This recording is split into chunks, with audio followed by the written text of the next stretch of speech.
नमस्कार प्रणाम प्रेमी डिजिटल रिकॉर्डिंग स्टूडियो में आप सबके स्वागत बा, वेलकम बा।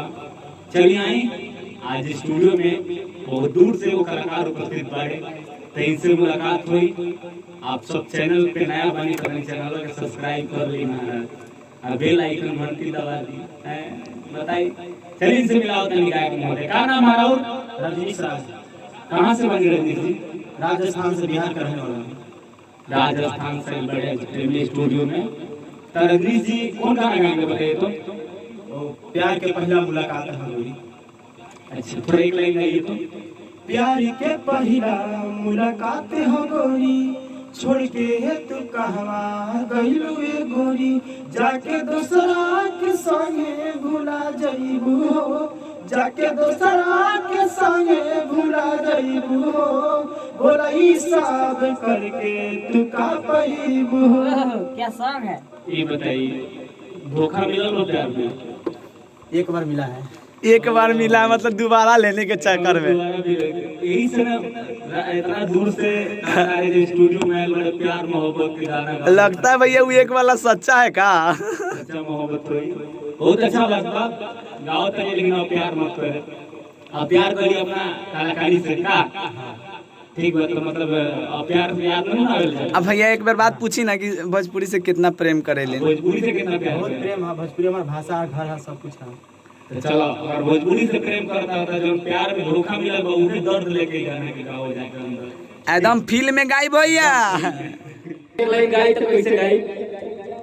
प्यार के पहला मुलाकात है गोरी, छोड़ के तू कहवा अरे गइलू ए गोरी, जाके दोसरा के संगे भुला जइबू हो, जाके दोसरा के संगे भुला जइबू हो, बोला बोला जानू ई सब का कइलू हो।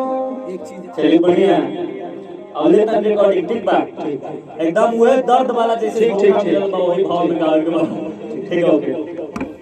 आई भुला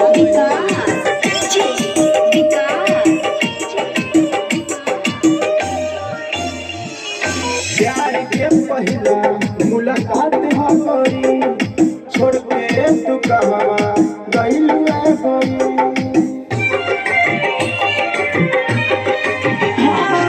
प्यार के पहला मुलाकात है गोरी, छोड़ के तू कहवा गइलू ए गोरी, गिरे अखियाँ से झरझर बदरिया रे, गिरे अखियाँ से झरझर बदरिया रे, जिंदगिया बेजान हो गई हो, जिंदगिया बेजान हो गई।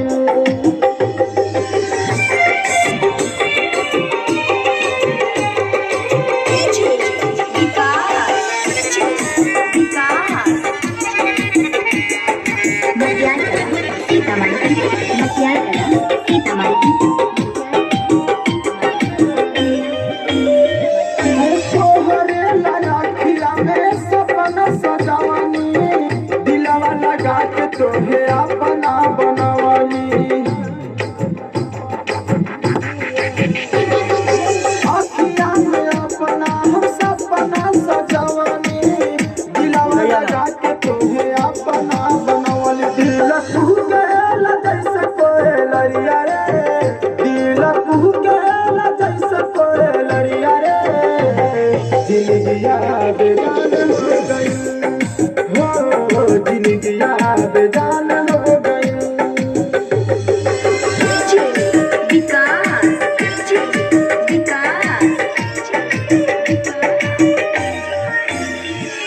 रजनीश राजा रहे तोहरा दीवाना, काहे के भेजलू तू हमके पागल खाना। रजनीश राजा रहे तोहरा दीवाना, काहे के भेजलू तू हमके पागल खाना, बोला कैसे मिलैबू तू नजरिया रे, बोला कैसे मिलैबू